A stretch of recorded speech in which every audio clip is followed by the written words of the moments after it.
વડોદરા જિલ્લા પંચાયતના વર્ષ 2024-25નું રિવાઇઝ બજેટ તેમજ વર્ષ 2025-26ના રેગ્યુલર બજેટને લઈને વિપક્ષ નેતા મુબારક પટેલ દ્વારા નારાજગી દર્શાવાઈ હતી। વડોદરા શહેરના વિકાસની સાથે સાથે વડોદરા જિલ્લાનો પણ વિકાસ વેગવંતો બનાવવા માટે વડોદરા જિલ્લા પંચાયત કટિબદ્ધ છે। વડોદરા જિલ્લા પંચાયત વિપક્ષના નેતા મુબારક પટેલ દ્વારા વર્ષ 2024-25 તથા વર્ષ 2025-26ના બજેટને લઈને પત્રકાર પરિષદનું આયોજન કરવામાં આવ્યું હતું, જેમાં વિપક્ષ દ્વારા અનેક સૂચનો કરવામાં આવ્યા છે, પણ તે સૂચનો અમલમાં મૂકવામાં આવતા નથી।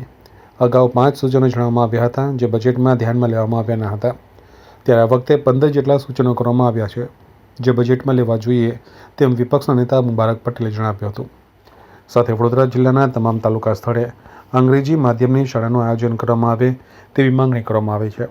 વડોદરા જિલ્લાની કુલ 116 જેટલી આંગણવાડીઓમાં અગમચેતીના ભાગરૂપે તમામ બાળ વિકાસ યોજના અધિકારીને આંગણવાડીના ભાડામાં કે અન્ય જગ્યાએ ખસેડવા માટે પત્ર દ્વારા જાણ કરવામાં આવી છે, જેથી વરસાદના કારણે પૂરની સ્થિતિ થાય તો આંગણવાડીમાં વરસાદી પાણી ન ભરાય તેમજ બાળકોનું શિક્ષણ સાથે ચેડા ન થાય તથા વડોદરા જિલ્લાની કુલ 324 આંગણવાડીમાં વરસાદ વધારે હોવાથી છતમાંથી વરસાદી પાણી પડે છે, તેનું રિપેરિંગ કામ કરવામાં આવે।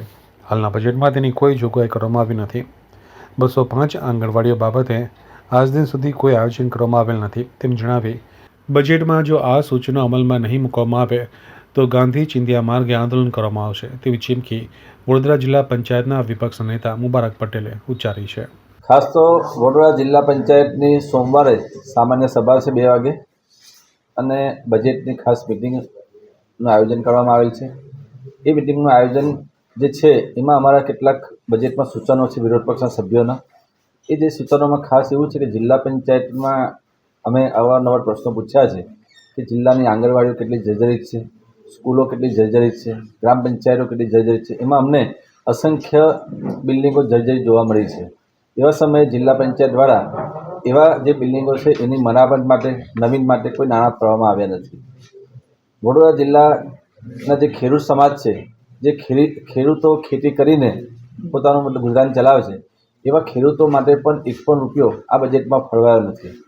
જિલ્લામાં નાના વેપારીઓ છે એ નાના વેપારીઓ માટે પણ કોઈ ગ્રાન્ટ ફાળવી નથી અને આમ જે જિલ્લામાં અલગ અલગ હેતુ રીતે નાણાં જે ફળવાય છે એ કેવી રીતે નાણાં ફળવવા જોઈએ। ખાસ તો મહત્ત્વની વાત એ છે કે સરદાર વલ્લભભાઈ પટેલ જન્મજયંતિ માટે એક પણ રૂપિયો ફળવાયો નથી। સરદાર વલ્લભભાઈ પટેલ બિલ્ડિંગ તરીકે આ જિલ્લા પંચાયત ઓળખાય છે અને ગુજરાતના પનોતા પુત્ર છે, ભારત દેશના પ્રથમ ગૃહમંત્રી છે અને એમની જન્મજયંતિ ઉજવવા માટે જ્યારે જિલ્લા પંચાયત દ્વારા એક પણ રૂપિયો ફરવાતો ન હોય તે વખતે એક ખૂબ દુઃખદ ઘટના કહેવાય આપણા માટે। ખાસ કરીને વડોદરા જિલ્લાના જે કાંસો છે એ કાંસોની દર વર્ષે સફાઈ થવી જોઈએ, પણ છેલ્લા 4 વર્ષથી સફાઈ થતી નથી।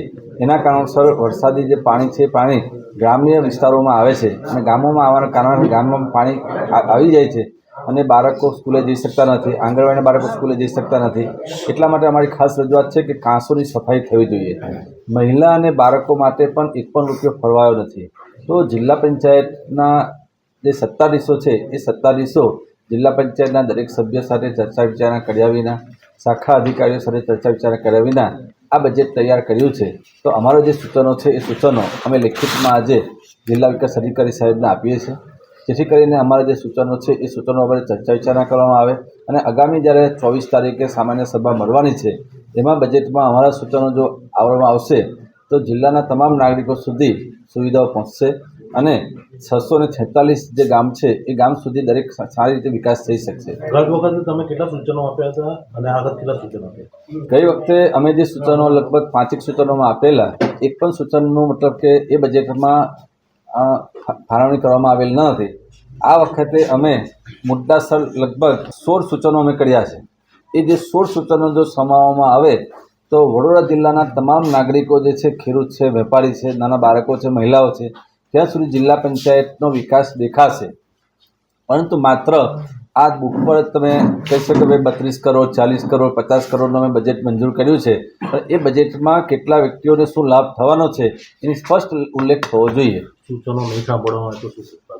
જિલ્લા પંચાયતમાં જ્યારે સામાન્ય સભા 2 વાગે મળશે અમે જે સૂચનો કરીશું એ સૂચનો અમારા જો સાંભળવામાં નહીં આવે, પ્રોસિડિંગમાં એ સૂચનોનો ઉલ્લેખ કરવામાં નહીં આવે તો આગામી સમયમાં અમે કાયદેસરની કાર્યવાહી પણ કરીશું અને જિલ્લાના નાગરિકોને આ બાબતે અમે માહિતગાર કરી અને આંદોલન કરવું પડશે તો આંદોલન કરવા માટે પણ તૈયાર છે કે જિલ્લાના જે નાગરિકો છે, જિલ્લાના નાગરિકોના જે ટેક્સના પૈસા છે, મહેસૂલના પૈસા છે અને એ મહેસૂલના પૈસાના કારણે આ બજેટ તૈયાર કરવામાં આવતું હોય છે અને જ્યારે બજેટ તૈયાર કરવામાં આવતું હોય ત્યારે એ બજેટ દરેક નાગરિકને એનો લાભ થવો જોઈએ અને જો લાભ ન થતો હોય તો જિલ્લા પંચાયતના જે સત્તાધીશો છે એ સત્તાધીશોને આ સત્તા ભોગવવાનો કોઈ અર્થ નથી.